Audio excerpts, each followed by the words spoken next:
5, 4, 3, 2, 1. The Sofa Club is live. Hey guys, Henry Golding here.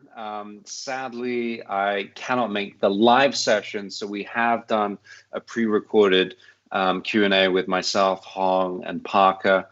Please enjoy it, and do watch Monsoon when it comes out in cinemas and VOD and everywhere around the world.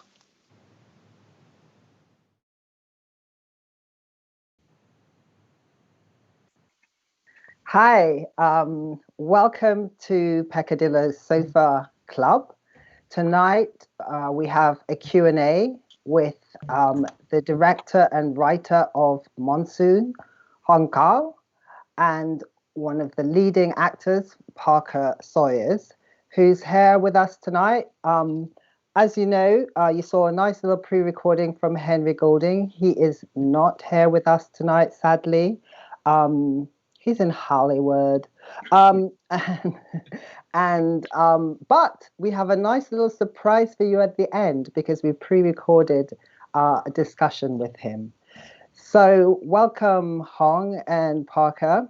And I hope loads of you have watched the movie before, so you're loaded up with questions for Hong and Parker tonight. I've got a few questions of my own, so I'm gonna hog it all for now. And I have a sort of some nerdy questions for you, Hong, because you know, I love the film very much, and I found it, you know, incredibly poignant. I watched it a few times, and each time I got something different out of it, and each time I had a different mood when I watched it, actually. The first time I felt sad, and then the second time I felt like relaxed and calm and like, ooh, kind of like having a nice warm bath. So I don't know. I think people feel different things, won't they? But it's a wonderful film, and congratulations. Oh, thank you. So I've got like really nerdy film buff questions, right, for you. How long was the development for you from script to screen? Like, you know, from the time you wrote it and got development and then filmed it? Because I'm always curious about these things. Oh man, it was a long time. It was I think I had a really rough draft of the script that I submitted to Sundance Screenwriters Lab. Oh, okay. And I think that was during the premiere of Lilting as well. So I think that's 2014. And then they gave me a grant, and that allowed me to travel to Vietnam and Cambodia for the first time since I left, right, in wow, 75 and 83. So it was, and then after that, I was just a bit more. I was really careful who I wanted to partner up with a producer, right? And I was just a bit maybe fussy and careful who that was going to be. So I took my time a bit, and once I worked out I wanted to work with Tracy, and then we submitted development funding from BFI. So I think that was another 3, maybe 4 years before we started filming. And it was a long time. It was a fucking, excuse me. It was yeah. You know why I asked that question though? Because I think a lot of people think it's an instant thing, like you write a script and then bam, you shoot it. So it's a good thing for other filmmakers to know. This is like a masterclass. Hong is going to give a masterclass in making films, right? So I'm going to ask you another question, Hong, because you are a master. How long was the shoot of this film? The shoot was 30 days across 6 weeks, and we had 5 weeks of prep for that. Right, so quite a long time and involved. So in the prep, did you have rehearsals with the actors? Were they part of a process or anything like that? Prep, we had I had rehearsal with Henry and David. I wasn't able to have it with Parker because he doesn't believe in the rehearsal process. Parker, talk to me about this. Really do. It harkens back to my childhood. I would never study for any test and somehow ace it. So no, I was busy. I was in Australia. I was in a TV show. I would have loved to rehearse. And we did actually my audition process or chemistry read process. That was like a 6-7 hour Saturday. So I consider that rehearsal. Thank you very much, Hong. That was quite involved, that audition. Geez, 6 hours. Yeah. Yeah. I mean, it started off, started in the morning. We did maybe a couple or a few of the scenes, and just really worked on the stillness. If you can tell, I'm quite a hyperactive person. So just sort of toning that down and really finding where Lewis was in his life. So I found it super useful. I am a quick study. So 6 hours is a lot. We're going to hear more about how quick you are, Parker. So, so back to Hong. Hong, like, it's beautifully shot. I mean, that's something, people are talking about. They're going on about how wonderful it is. And how did you work with the cinematographer? Yeah. In what, like, how did you work through the shots? Like, just let me into your process of visualizing. Sure. I mean, when I write, I write quite visually. So I do think about the camera a lot, and I for the more significant moments. And I think with Monsoon, because of the nature of Monsoon is a quiet, reflective film, right? And it's about a person's internal journey. So the language, the cinematography language was really important. It was really important to help bolster the themes and the subtext in the story. It just helps it to make it a bit stronger, I would say. So it was really important, and I love camera work that has that layer to it. So for example, I spent a lot of time talking to Ben about this idea of that when Kit arrives, he feels dislocated from his kind of birth land. And so we were thinking, I wanted to shoot off reflection a lot as a way to give a gentle distance between him and the country of his birth. And then as the story progresses, we start to remove that motif. And we talked about the past weighing heavy on the present. A lot of the characters are going through transition, and Vietnam as a country is going through this incredible transition. Really, like, it's growing, it's modernizing so quickly. Literally, all the beautiful things that we in the West hold on dearly as to the past, they're just Saigon. They're pretty much just bulldozing over to build high rises, nightclubs, subways, what have you. So these were the themes that we were just talking about in the script, and I wanted to find a way to visualize it. And another thing that was really important, that was a big major thing in Monsoon, which was the idea that you're watching somebody and watching a very private moment or private journey, but that I also wanted the audience to be just a couple of steps behind. And then when Kit goes through these heartfelt moments, I want us to be able to feel it with him, alongside him. So the observational isn't from a distance, but you're just a couple of steps. And sometimes you enter a scene, you don't know what's going on, but you will catch up. That type of thing. Yeah, absolutely. I mean, the thing you mentioned about the modernization, very often when we think about for those who come from immigrant backgrounds, when we think about the memory of a place, it's usually through parents who remember it in a different time. And that time has gone, and now everything is modern. And that's in your film when they go and they eat at that restaurant. Yeah. And it's all like swish and glass, and it's not traditional at all. I thought it was beautiful. It was a beautiful statement. I don't know if this is what you mean in the kind of showing. Yeah, all of that. And also one of the things that I really wanted to do was I wanted to show Vietnam. I didn't want to show Vietnam as a victim. I think American films have shown Vietnam. I've always really shown Vietnam as a kind of a country of victim, and that's something I wanted to avoid. I know that the story can be sad, but I wanted it to depict this thriving metropolis, this ambitious country. And when you go to Saigon, you see that. You like the restaurant you mentioned, where I think Lewis and Kit goes to by the river. It's modern, it's beautiful, it's stunning. But you come out of that, and in a minute, you will see, squalor and quite, I would say probably third world country type scenario. It's very just extreme deprivation, basically, is what I mean. Yeah, I'm still here. My camera's just gone a bit weird, but I'm here. I'm back in the room. You know, speaking about America, I'm going to go to Parker because your role, you were wonderful in it as Lewis. By the way, very sexy, very sensual. You know, very believable, and you gave such beautiful looks with your eyes. You know, I believed it. I believed it came from your soul, your attraction to Kit, and you know that burgeoning relationship. But I was kind of reflecting on you as an African American representing America in Vietnam, and I don't know if you were kind of processing any of that as a character of Lewis in the film, and how, you know, because very often we see white Americans are America, but in this film, you're African American and you're representing America.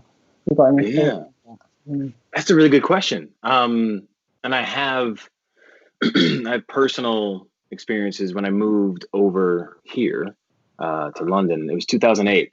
It was July 2008. So Bush was still in office. I got a job when Bush was still in office. And people in the office would say, like, oh, how could you guys elect Bush? And I was like, well, I didn't. You know what I mean? But I'm still American. And it had never, obviously, I had never lived out of the country. So it never occurred to me that I am American. Therefore, anything that America does, and I would probably do the same thing. Oh, why would you do that? French, or, you know what I mean? Yeah. And so, yeah, I mean, you know, credit to Hong and who Lewis is and that he's there. That's trying to explain. And then, of course, and we know, or perhaps we don't know, but how African Americans were able or not able or unable to serve in several wars. I think even Vietnam, they had to fight for the right to fight. And then in the army, they'd be relegated to kitchen jobs or clean up and not like on the field. So even with that, he's just thinking like, it wasn't me. And if it was, we really wanted to. We didn't start the war. He wouldn't even let us in Congress to even vote to go to the war. So, but you're still an American, and there are plenty of experiences that, and, you know, from my education to my safe upbringing in the suburbs that I love America for.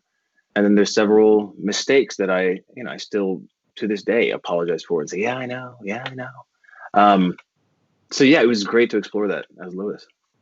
Yeah, and you know, in terms of the film, back to kind of the nerdy questions, what attracted you to want to play this role in Monsoon? Oh yeah, the story first and foremost. I mean, I forget the script. I forget the script in the first 10 pages, but the first 10 pages got me. And there's something just magnetic about thinking about the heat and the lifestyle and what it must be like and the excitement of being somewhere.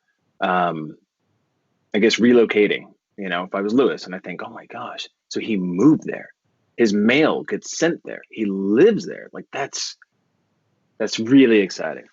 And very unique to see on screen, because I know it must happen in real life, but we don't know that. So the fact that this Black guy from America is living in Vietnam, I'm like, I bet that happens. I bet that's a true, you know, I've got a play cousin, but I got a cousin who lives in China. He's Black in real life. You know what I mean? And so I'm like, if this guy exists in real life, I want to portray it on screen and I want people to see it. So it was everything. It was the story. It was the uniqueness. It was the opportunity. And it was the beauty of the script. And talking about beauty, I mean, you were beautifully lit, but also you were beautifully kissing. I thought that's that. Yeah. So, you know, you weren't just playing a role, you're playing a role of a gay man and a Black gay man who's really comfortable with his sexuality. And that's also unusual to see in a film. And I wondered how you felt about playing this gay role, you know, because often it's a topic of conversation about how some actors think it's risky to play a gay role. I don't even know if that's true, but, you know, it does come up as a question. So I wanted to know how it was for you doing that. Yeah, I don't. It might be risky for actors, perhaps family wise. I don't know. I don't know what anybody's trepidation would be, but maybe it's family. For me, it's several pronged. I'm not very good on Twitter or Instagram and things like that, as far as like showing my support for people that I do love and realize, you know. And so I jumped at the opportunity. I was like, well, look, I love gay people. I've been around them forever. You know what I mean? I love most people, actually. And so this was my way of saying, like, this is my support. I like, yes, community, everyone, be who you are, et cetera, et cetera. But I have to say, when I read the script, I didn't really think about it. It was like tertiary. It was like the third thing. I was just like, oh yeah, okay, so Kit, all right. I just didn't think anything of it. I know it sounds like a cop out, but I really didn't. No, it doesn't sound like a cop out, Parker. It sounds like the now, like this is this is where we are, you know, and hopefully this is the future as well. That people don't. It's not a thing, you know. Yeah, well, I'll tell you this: I got an 11-year-old and an 8-year-old, and whenever the Supreme Court in America granted, you know, made it legal for gay marriage, everybody had like the rainbows on like Facebook and this and that and the other. And so I think they were like 6 and maybe 7 and something like that. And I was like, oh, I better explain to my kids. Okay. So Sophia, Winston, the reason that people have the rainbows is a very good thing. So you know how mommy and daddy got married? Some people, a mom will like another mom. A woman will like, and my daughter goes, oh, yeah, like Jack and James. And she's like 6 or something. She's young. And I go, you're tennis coaches? And she's like, yeah. She's like, yeah, they got married. And it was already done. I thought I had to explain it. I thought it was a whole thing. It was already. So yeah, I mean, it is just like it's life, whatever, you know. They're ahead of you. Yeah, they're ahead of you. There's some questions coming in at the moment, so I'm gonna ask you. There's one's directed to you, Parker. Was it hard to get into character? Because I watch you on P-Valley at the moment, and I was shocked to see you in the film. You were really good. So thanks from the Plastic Boy. Yeah. P-Valley has yours truly in pretty good shape, I think. Full frontal. Anywho, episode 2 towards the end, and full frontal plus more. Anywho, nah, man, I have a lot of energy, but I do tend to go into things like, you know, fully into it quite intensely. I have to say, Hong is Henry. Yeah, Henry filmed. They already filmed a couple things before I got up there, or something like that. And so I asked Henry. I was like, "Yo, how is it?" He's like, "He's great." And if he doesn't like, or he goes, if he likes something, he goes, "Yeah, it was good. We can move on," or something like that. It was like super calm. So Hong's calm. Henry's awesome. Everybody, the crew. It was yeah, probably one of the most comfortable sets I've been on. And I mean, in terms of the intimate scenes, is that what we're talking about? What are we talking about? Let's talk. Let's go there, Parker. You started. Well, I'll say this. The second one we had or something like that. Oh, I wish Henry was here. Hong. Intense kissing, that one? Yeah. Yeah. So Hong, I mean, you know, politely, I don't know. He was just like, hey, so we're not going to do this a whole bunch. And we're like, okay. So, you know, we'll just take we'll do a take. It's like, all right. Hey, man. It must have been like 7, 8, 9, 13 minutes. It was long. And Henry and I just kept going and going and going. I got lightheaded. He's like, cut. Because from the moaning, it was just like, yo. And then I was just like, I need an inhaler. I was like lightheaded and stuff. It was great. But then the next day, I will say, then we filmed the rooftop thing, and we had our little green rooms, like in an apartment building or a house or something like that. And I went to Henry's like dressing room, and I was like, "Hey man, I couldn't sleep last night after the scene." He was like, "Yeah." I was like, "I was buzzing." He was like, "Yeah, me too." I was like, "All right, great. I'll see you on the roof." Like, all right. Anyway, he's a good kisser, man. He is a good kisser, and so are you. The kissing was great, I have to say. Well done, Hong. No, but you know, like if you it's not, it looks really sexy, but when you're filming it, it's not really sexy. If you could hear my voice whispering, it's just, I don't know, if I you know, in the whole Me Too movement, it could sound like I'm just this pervy little man down, you know, behind camera, just whispering directions. You know, it's not sexy. It's quite mechanical, and it's about, you know, asking them to do this, you know, like, okay, now you take his t-shirt off, and then you take his t-shirt off. Okay, now you want to, you know, I would like, you know, stroke him or push him against the I don't know, kitchen desk or whatever it is, the surface. So it was just yeah, it's never as sexy as it looks, but I think it's credit to them that they're able to convey that. So. And also, he's like, Parker, no biting. Parker, no bite. God damn it. That's a different. Okay, Millie has a question. The film, settle down now, boys. The film has amazing color palette and cinematography. Really supports the quiet, calm tone of the film. The locations in the film come across as both very specific and yet very natural. Did you do a lot of scouting, or did locations come naturally? Oddly, when I went back to Vietnam with the grant from Sundance, I had come across a lot of the locations. But having said that, I think something like 3 years later or 4, when we returned to film, a lot of those locations have changed as well, and the script has changed and so on. We in the 5 weeks of prep we spent. I mean, the script is location heavy, you know. I think it was over 100 locations. So we had a location. This amazing woman called Lynn Pham. She did an amazing job in finding some of these locations, and then we had this woman called Madame Twee. So a lot of the government buildings we need government clearance from, and I wanted to go to very specific locations that was that had an echo to the war, like the Independent Palace, the Xavier Church, and so on and so forth. And we needed government clearance for that. And was it hard to get it? Or? Apparently, typically, it's very hard, but because I think her husband works in the government department somewhere, and she was the co-owner of the company that was facilitating the filming. I think she made it a lot easier for us, maybe. Fantastic. Thanks. Liam's got a question or a statement. You could really feel the internal journey and the feeling through the distance. I'm still here. It's just my phone. There was a quote about being a tourist, which felt really prominent throughout the piece. A tourist of yourself, or rather of the character?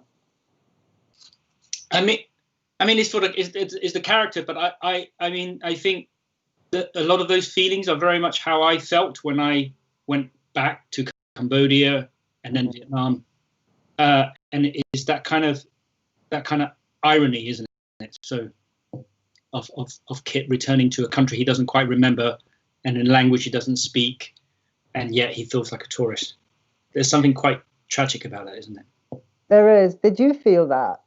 Yeah, I did actually. Yeah, because because you can't. It's really tough when you don't have memories. You don't have tangible things to grasp onto, you know. And we're so often told in a very romantic sense that we have to, you know, understand our past in order to go forward. But I think there are people like me who we can't do that. We don't have those ways of accessing our past. Speaking of that, in a way, you know, although he's not here, I thought his performance was really good as well. Both other, the supporting actors, David Tran and Molly Harris. Yeah. I thought they were really good. And one of the things, I don't, maybe I read something into it, Hong, but it's like the money thing. When when Lee says, "I don't have the money." Yeah. And he goes, you don't need to pay the money. And it just reminded me of that whole sort of immigrant, the people who are left behind and the people who went to the West, and the assumption the West have money. And was there something about that in it? Yeah, it is. I mean, yes, I guess it's, yeah, it is that. It is. So when it's this, I mean, it is, so because in my family, we were one of the fortunate ones to escape. A lot of our relatives are still they were back in Vietnam. They've gone back to Cambodia now. And they have this weird perception that I'm really wealthy because I live in London in the UK. And then I visited my second cousin in Phnom Penh, right, back in Cambodia. He's got like 2 kids, a friggin' house with a fat, huge car and 4 iPads. And I have 1 mini iPad. That's so funny. And it's really weird. And there's still this really odd perception when they go through difficult. I mean, I don't mean to say this in a horrible way, but I think there's this weird perception. And I think it's partly because I also carry this guilt that I was the lucky one, or the fortunate one to escape, right? Survivor's guilt. Yeah, and I obviously I'm able to have this education and pursue my dream. And when you go to countries like that, people work so hard. I mean, they work from sunrise to sunset. It's just insane. The kind of physical labor of having to graft and work. So it was just kind of my way of commenting on it. And I think I think money is such an important thing in that sense. I don't mean that in a cold-hearted, Scroogey kind of way.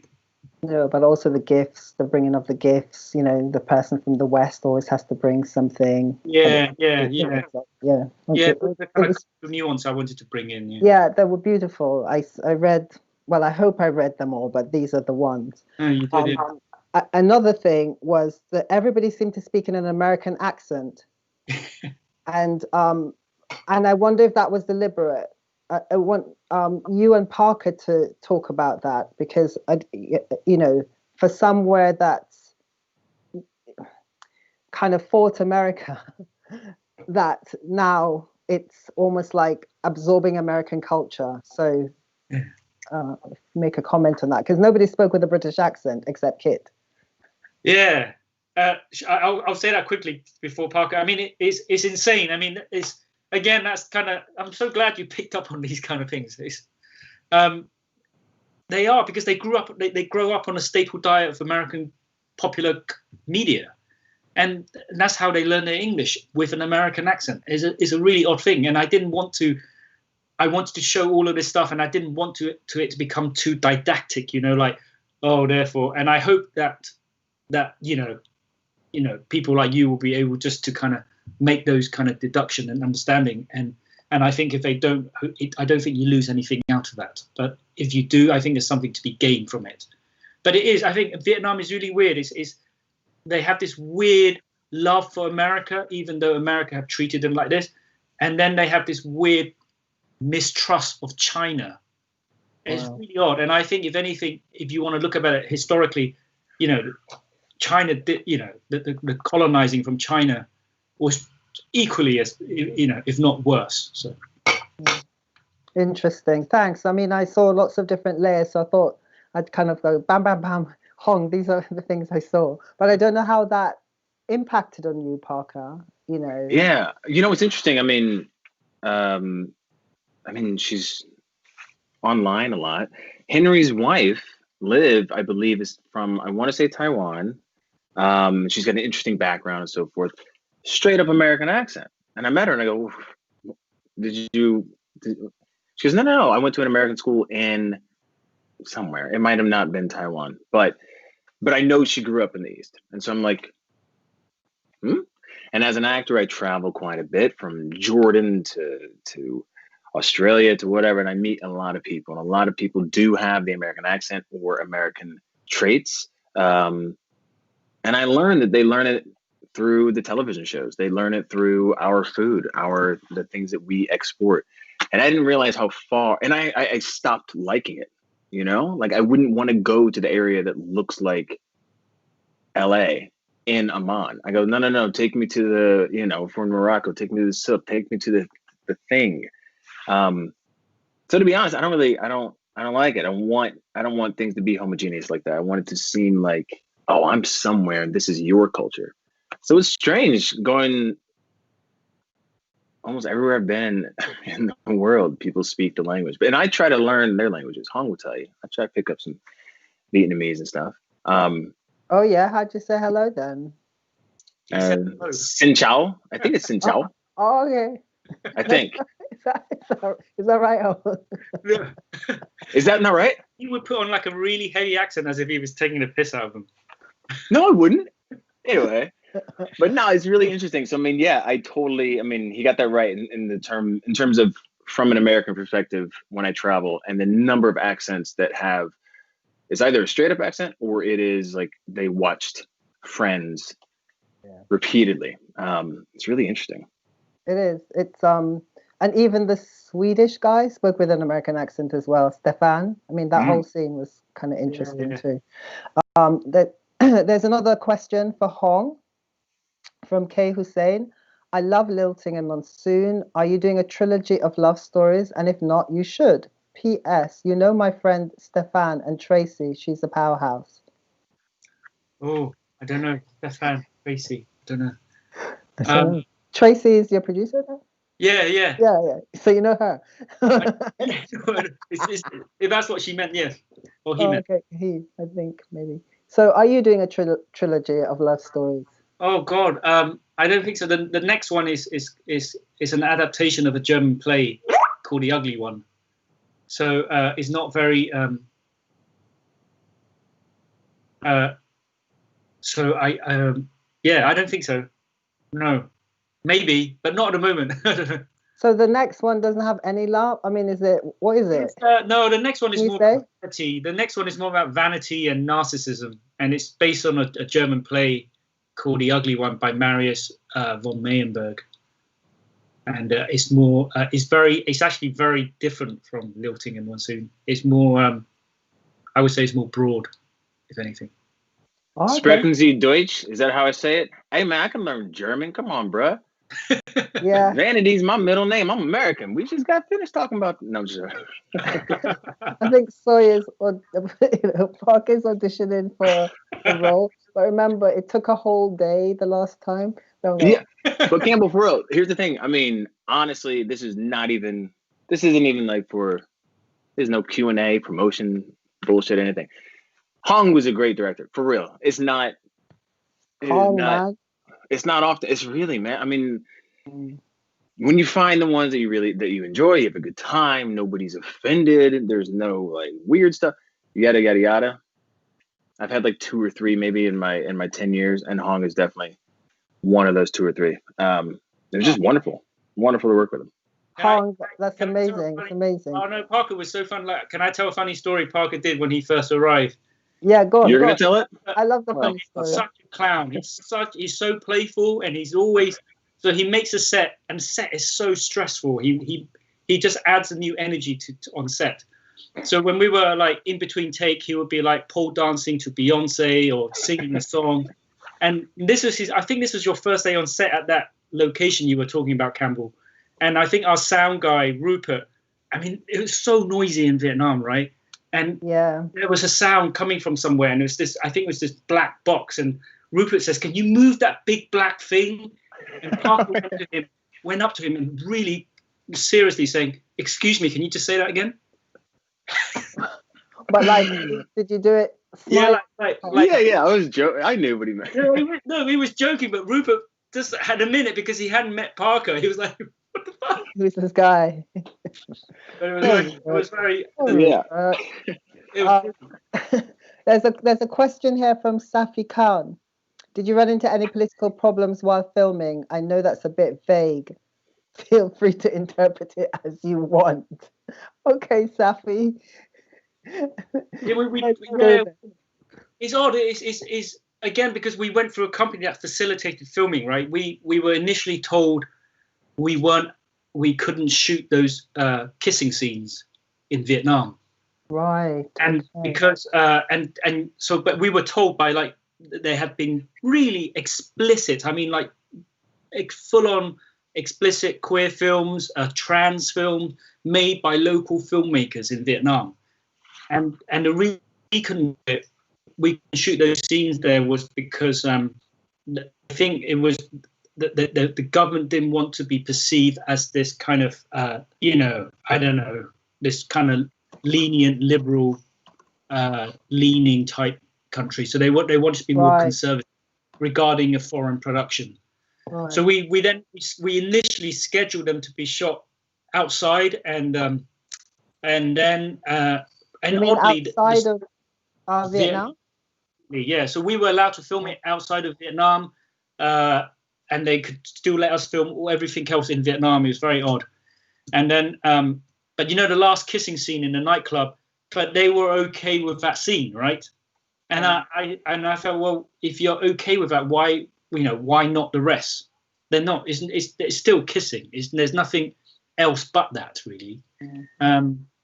And then eventually, I asked the Vietnamese production manager to go back to the Ministry of Culture to plea with them, and they did, and they eventually let us film there. But for a while, it was weird and tough, and yeah. Oh, that's really interesting to know. Thanks, because I did wonder if there was any kind of machinations around that, but it all looked so seamless that you would never know one was outside and one wasn't there. So credit. Eventually, they were all filmed in Vietnam. Oh, they were all filmed there. So Vietnam. They eventually allowed. Credit to you. Somebody's asking a question. Liam said, I noticed Bear was often drank throughout the film. Little bit of psychoanalysis here, but did the Bear feature almost to suppress the overburdening emotions of trauma following not just the death of Kit's parents, but also the return of his homeland, but also to lower the boundaries to begin the relationship with Lewis? Or was this product placement and Bear was often on set? It's a great question, Liam. It's a great question. I wish I had more of an eloquent answer, but it was partly product placement, and not placement as in we were able to get the rights to it. But in a hot country, you just want to drink beer, right? I mean, I would. If you drink, Hong. Yeah, no, if I drink, yeah. And no, I drink a lot, yeah. That's a great question great question and great answer. One last question because we've got to wrap it up. I'm getting wrap up signals from behind, and I'm going to give thanks to the people who worked behind as well. Drew Padyar asked, hi Drew, what were the biggest challenges in making the film for you? What were the biggest challenges, Hong? Parker, why don't you ask that? I think of the answer. What were the biggest challenges for you then, Parker? Apart from being, I bet you're a prankster, aren't you? I bet you do pranks. Well, no, I mean, hey, you say action, I'm on. And then afterwards, I don't know. I can't help it. But I don't deal well in the heat. Like mentally, I'm fine, but I'll be sweating like a mother. And so we would have to cut, wipe off, start again. But Henry, thankfully, I think because of Singapore and his traveling, he knew there's some shirt you can get that it soaks up everything and doesn't show in your t-shirt and you can't really see it underneath your t-shirt. It's amazing. Wow. So he made sure we got those. Maybe that was it. And then sound, I guess we worked around it. I didn't do too much ADR. So it's probably that. Right, Hong? Yeah. Right, Hong? I mean, what were the challenges for you, Hong? Yeah, exactly. We wanted to keep the sound from the location, and we worked really hard to clean it up. The sound team worked really hard to clean it up. There was hardly we did record ADR, but we actually didn't use them. Howard and Gunnar didn't use any of them. And to their credit, I don't know. I mean, the whole thing was so stressful. I mean, it was so hard. the heat, the humidity, the noise. It was really, and just the stress of making, like the stress of making a film is just, and it was in another country as well, and I felt sometimes there were loss in translation between us and the Vietnamese crew. So it was just really tough. The whole thing I found really, really tough. Well, you did amazingly, considering how tough you found it. Just a little point. I loved the sound edits and the use of sound, because there was voiceover. There was sort of, you slipped into voiceover a lot and used the hard sound for changes of scenes. Mm-hmm. And I really loved that, because it kind of took you out of, because there were so many quiet moments. It was like awakening. Yeah. Use that. So I love that as well about the film, the use of sound. It's a case study in so many beautiful things in filmmaking, Hong. Congratulations. Oh, thanks. And congratulations, Parker, for your wonderful portrayal of Lewis in Monsoon. And thanks for this amazing Q&A. And also the people behind who don't get seen at all. Matt, Amelia, Tom and Kaloon, thanks for putting this on, and obviously for distributing Monsoon. So we're going to go now to the section where we pre-recorded with Henry for your pleasure, the audience. So you didn't miss out on Henry not being here. Not for the live, but he was here live yesterday, and very lively he was too. So we're going over to him now with us all. I want to kind of say, first of all, how much I enjoyed the film, Hong. I was so moved by it, and especially, I suppose, watching it in these kind of COVID times where people can't travel at all, just to see people walking around freely, exploring a city was very poignant, but it's such a beautiful film. It's beautifully shot, exquisitely performed by Henry and Parker. I believed them. Normally when I watch films like this, I'm like, I don't believe you. And then, my attention kind of wanes. So, and the opening shot is to die for, because it's so symbolic of the entire film. People moving, the traffic moving in unison, the noise, the poetry of it all, of the city. So I just want to ask you what were you thinking to do a film? Because in a way it is quite a British film, but it's a British film outside of Britain. So what were your thoughts and like the ideas for doing this, coming up with something which I feel is quite personal?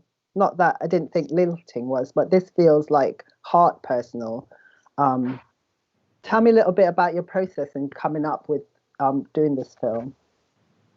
Oh God, it is. Thank you for saying that, Campbell. That's really, really nice. It means a lot when you say that. Oh, bless you.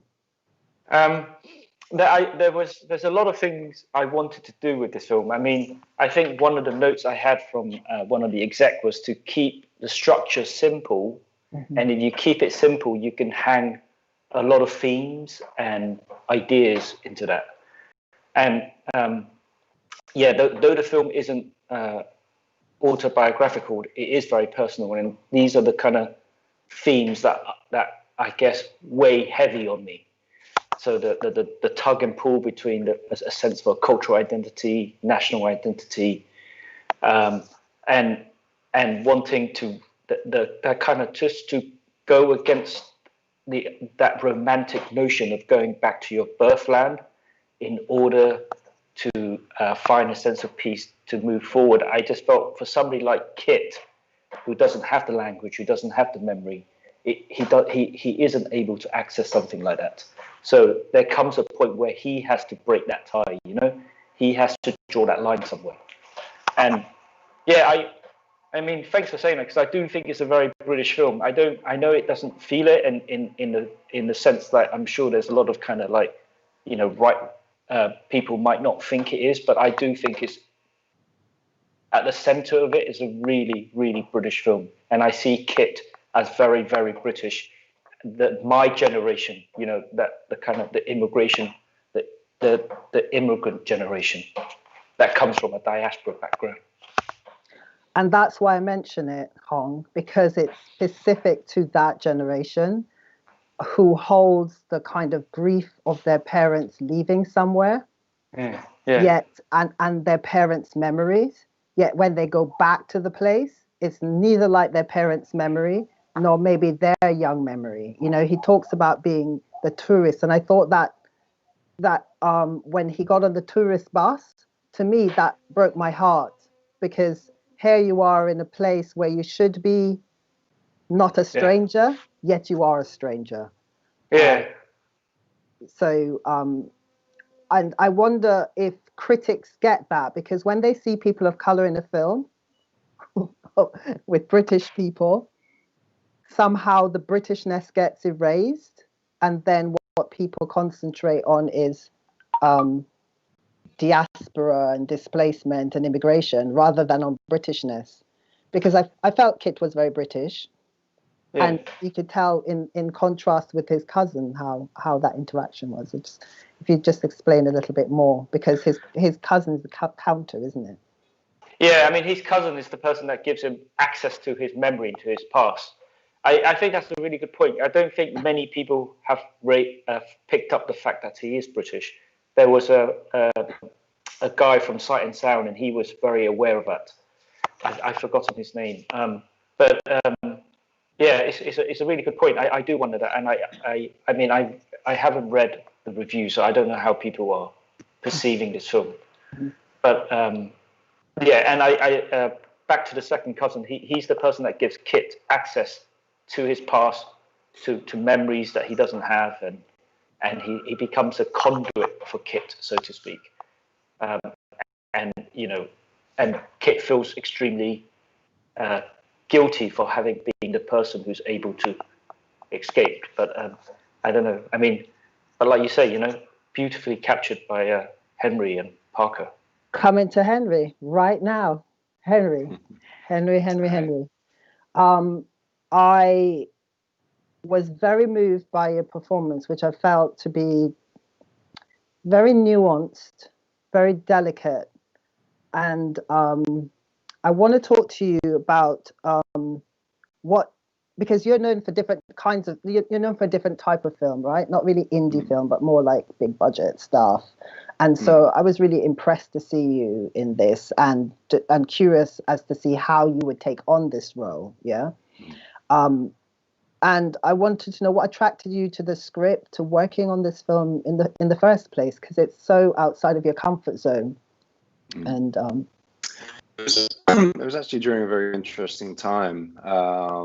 I had sort of come off Crazy Rich, and I kind of just finished Simple Favor, but nothing had sort of come out, and so I was kind of in this stage of limbo where, you know, understanding that these two movies would be coming out, we were looking for something that was a lot more grounded. Like, those two were very big sort of studio kind of projects, but myself and my team, like, especially for me, I wanted to find something that was so much more personal, and we came across Hong's script for Monsoon, and it really resonated with me for the sheer reason of the emotional journey that Kit actually goes through, and his sense of not being able to define his identity specifically.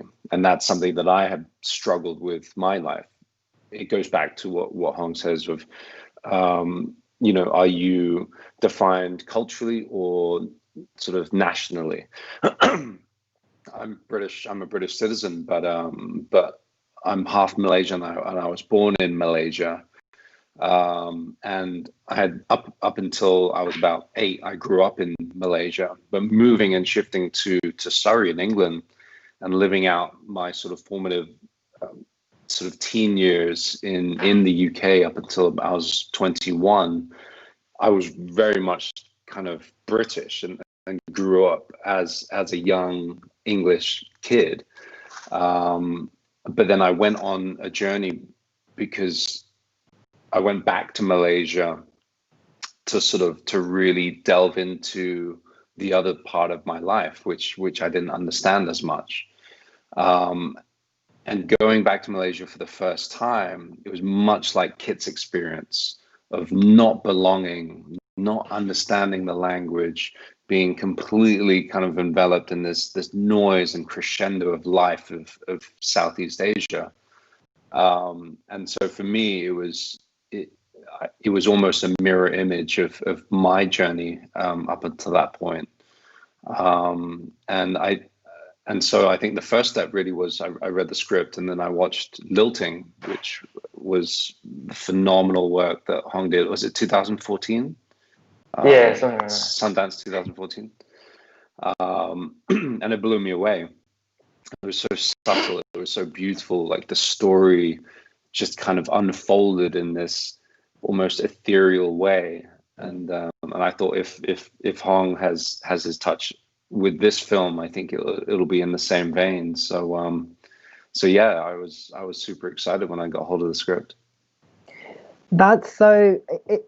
It's quite rare to get something like that, isn't it? That really taps into kind of an inner journey that you as an actor is going through anyway. Mm-hmm.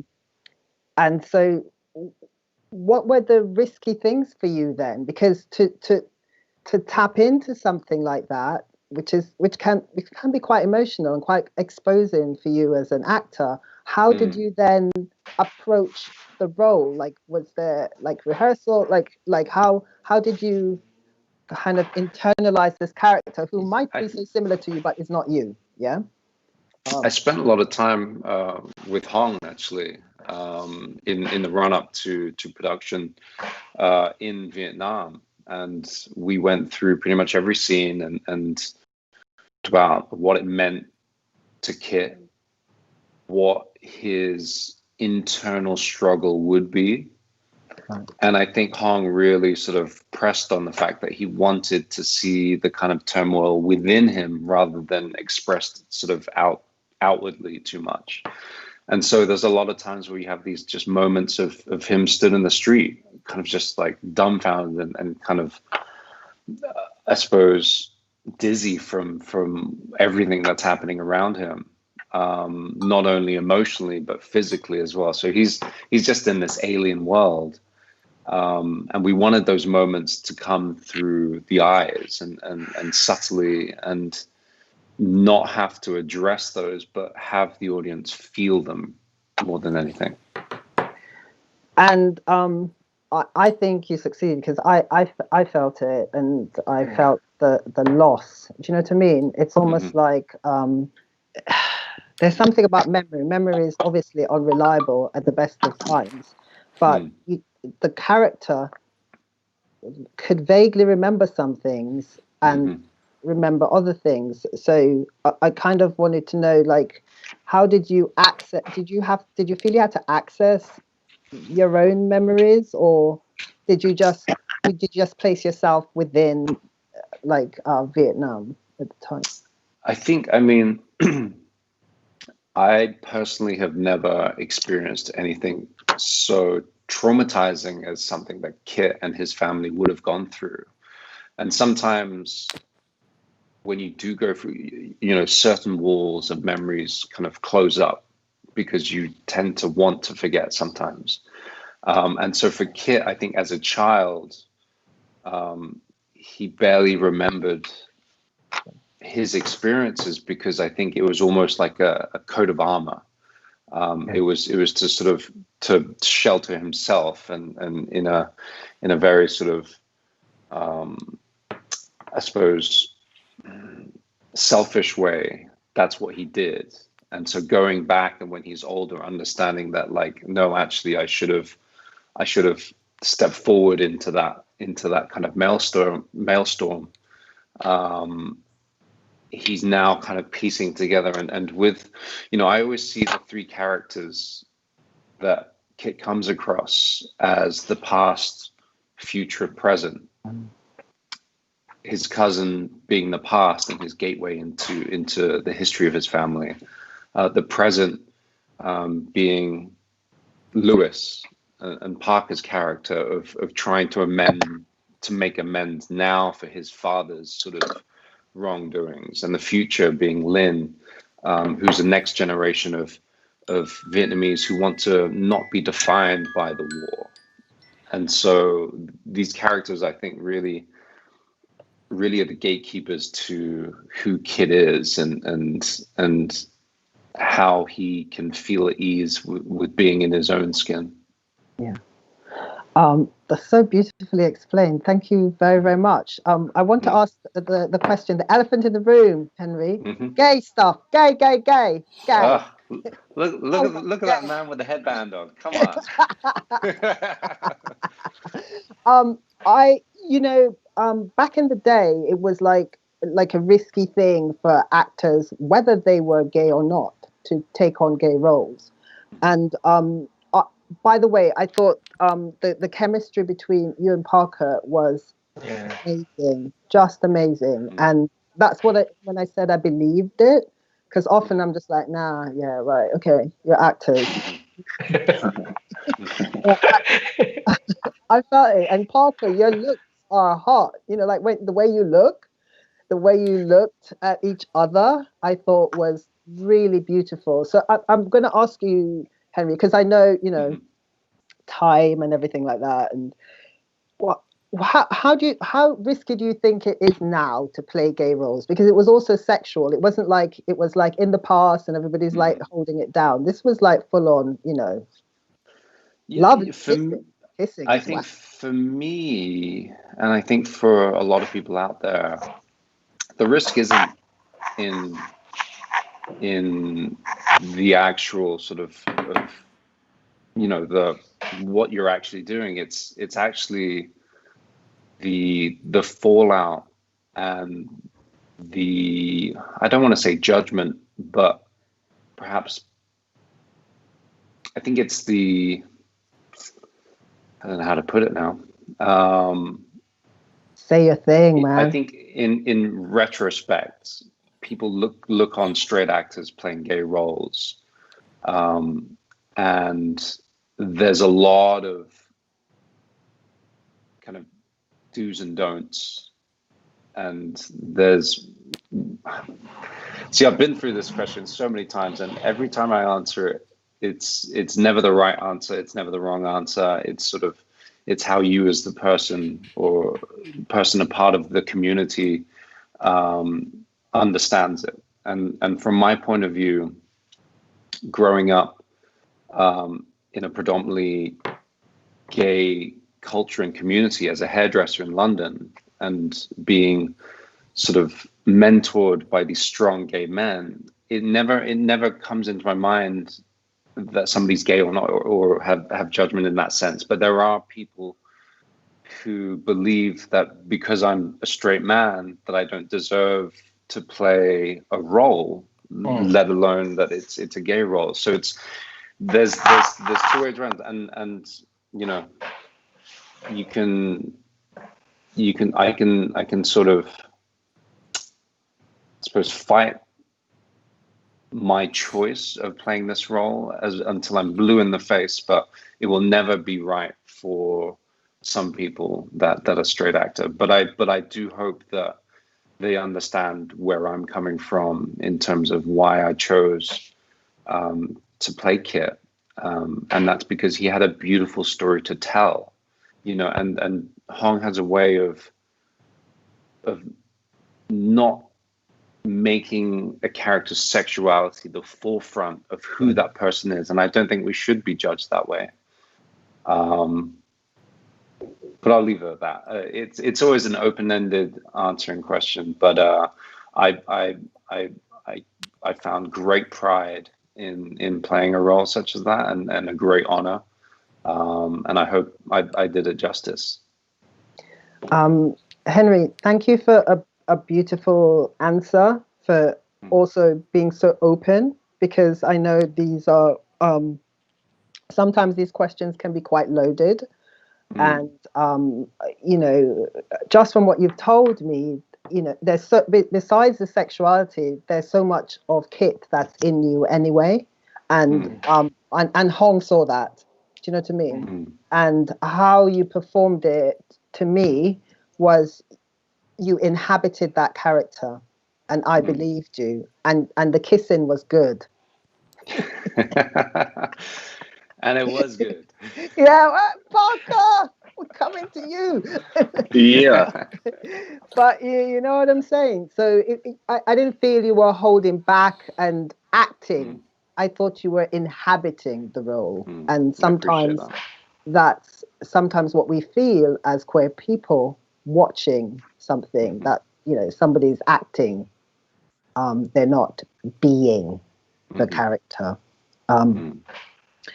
Parker, I'm coming to you. I like to go by my middle name, which is Peter, but it's all right. You can call me Parker. Or not Daddy. Daddy. Oh man, Don't try me. I'm the only one who's allowed to call him Daddy. My bad. I'm going to ask, which is interesting because you swapped, because Henry you're in LA, right, Henry? Yeah. And Parker is in the UK. So Parker's an American in the UK, and Henry is a British person in LA. So it's like oh my God. Let me get And Henry, I am so sorry. You moved at an interesting time, man. That is not my country. It gets better. It's a beautiful place to be, but man, oh man. Man. Fingers crossed November it will be again, right? Yeah, exactly. So, you know, the same question to you, Parker. It's like, what's very interesting, I think, with Hong and the casting was, it's so brilliant, this film, because representing Britain is somebody Asian, representing America is somebody African American. It's like, it's powerful, right? Because when I see that, I'm like, rah, who would do this film but Hong, you know? And so, I want to know what attracted you to the role as well. Like, why did you come? You know, what made you go? Yeah, I want to play this character, Liz. Yeah, it was first the story, and with the story, it is. I love performances, and I love, I guess, characters and whatever that I can see in real life, and it can be fantastical or whatever. But if I can see that actor, that portrayal, and I'm like, I could see that person at a coffee shop. And so when I read it, and it is it's an African American man in Vietnam, I thought, well, surely we exist there, surely. And Henry can tell you, when we were filming the club scene, the guy who was the actual DJ and he worked there as a DJ, black guy from, I think, Alabama. And I was like, and he actually owned a t-shirt business. And I go, we're doing a movie and I'm playing, and so that's literally what I want. It's like, if that exists in the world, it's beautiful to see it on screen. And I think it's super rare. This is like the first time I was telling my mother, I was like, I saw Denzel, an American gangster in Vietnam, like moving weight or whatever. And then you see Lawrence Fishburne, I think, you know what I mean? Like, you see those, but just a guy living who went back to retrace his past and connection with his father. I thought it was beautiful and highly nuanced. Yes. I'm going to ask you you probably get this question all the time, Henry, but I'm just doing it for my own curiosity.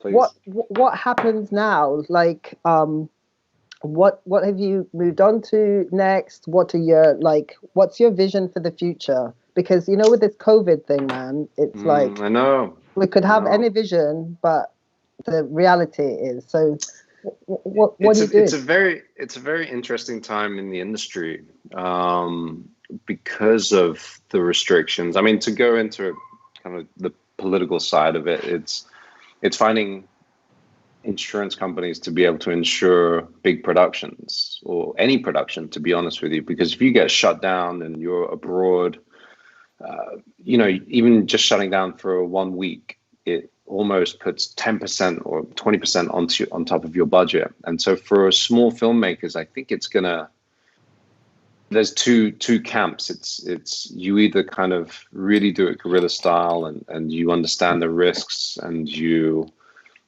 try to be as safe as possible, but we all know that it's an unseen danger. But a lot of these productions are going back into production, and so new productions really haven't started. There's been perhaps a handful, and I think it's for a lot of people it's an unknown. We don't know when we'll be up and running at full capacity. Will it be next year? We'd hope so. I think we'll have to wait out this sort of year and see how all of these productions that had to pick up do. But for myself, I guess, it's always about finding the material, and I think Hong and Parker can attest that it's really finding the work that you feel connected to, or sometimes it's a film that you just want to be a part of. You know what I mean? It's like I'm a huge, big sci-fi fan and buff, and anything in that world that I would want to watch, I'd love to be a part of.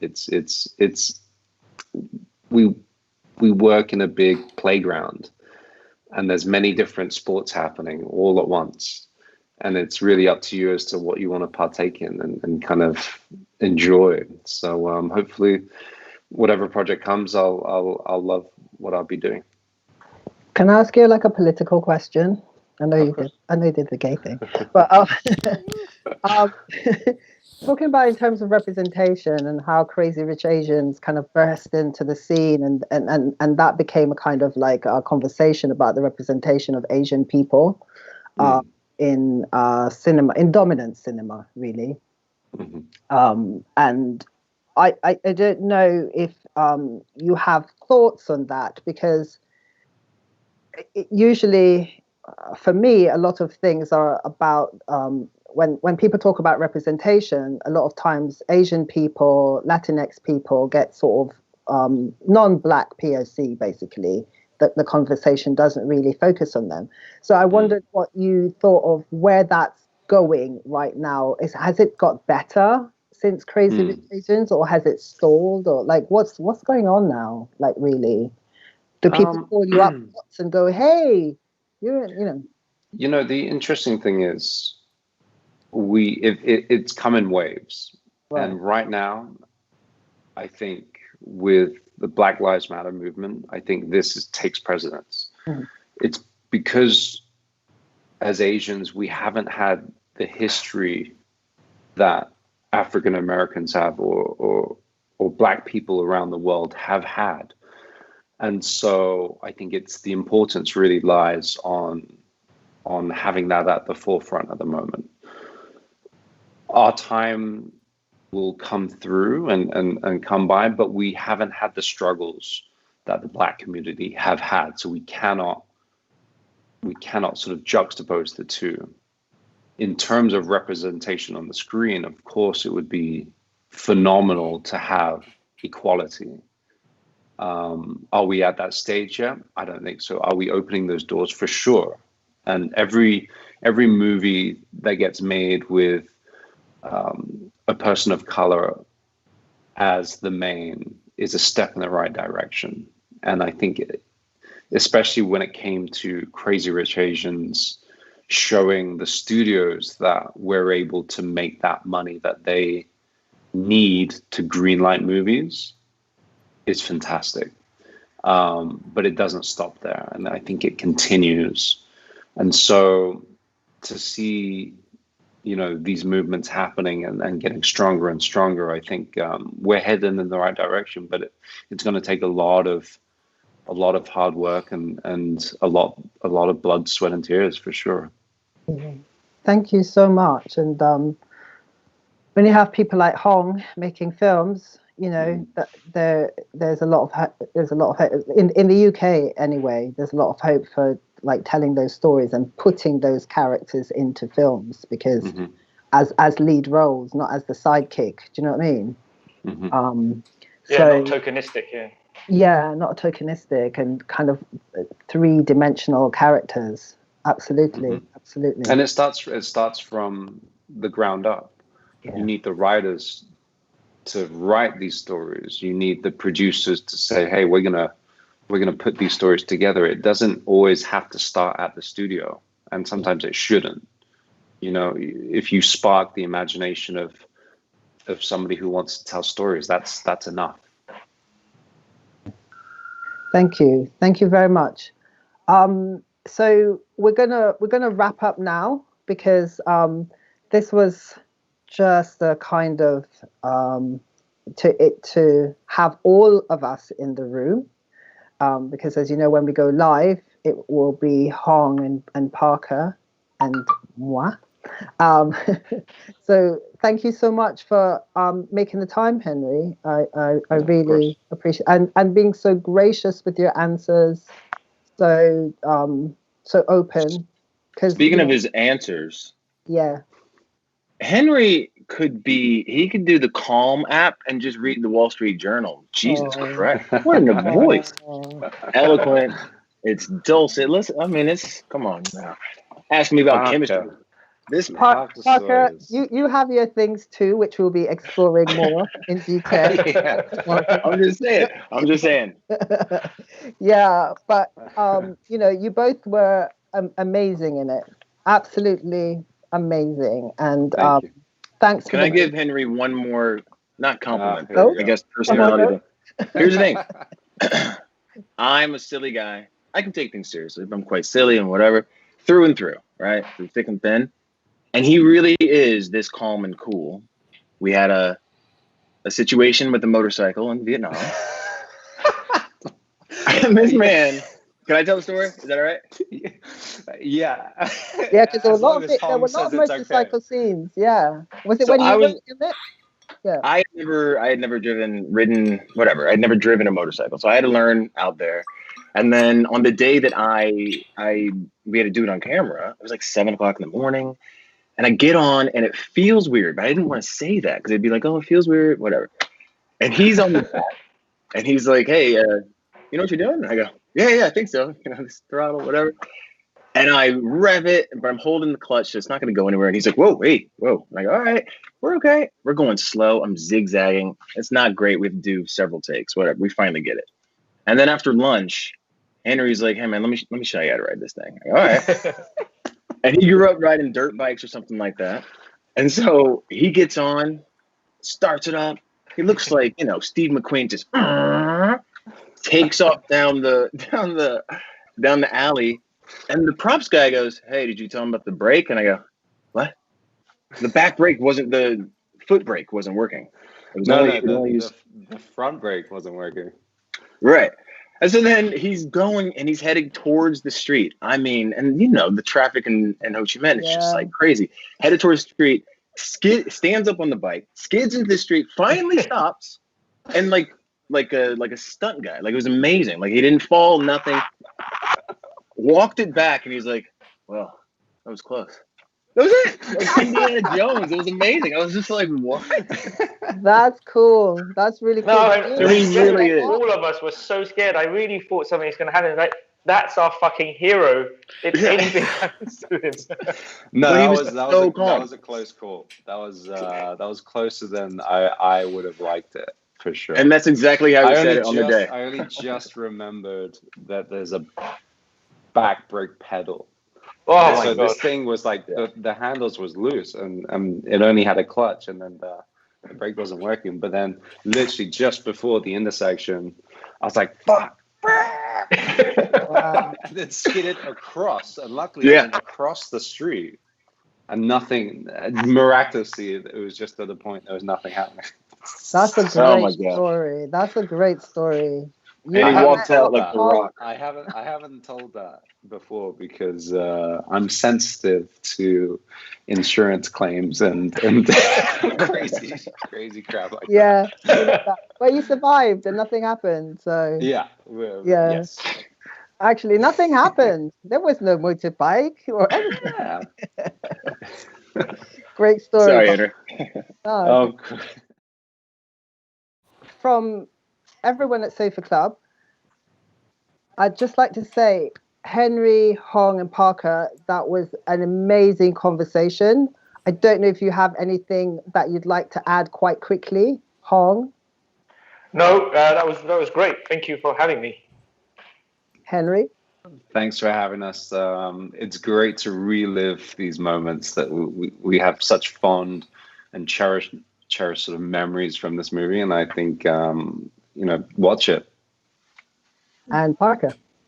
Yeah, thank you everyone for thank you for having us. And Henry, Hong, like Henry said, great to reconnect. Thanks, y'all. It was certainly wonderful to talk to everybody. And please, after we're gone, watch the trailer for And Then We Danced. Amazing film from Georgia. გამარჯობა. ვინ ახარ? მე ირაკლი ვარ. იცი სად მოხვედი? ქართულ ნაციონალურ ანსამბლში. მე მოიხსენი ეგ საყურე.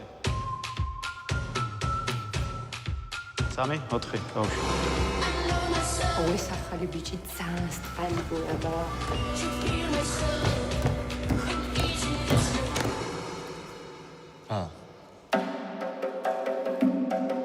ქართული ცეკვა ვაშკაცობაზეა დაფუძნებული.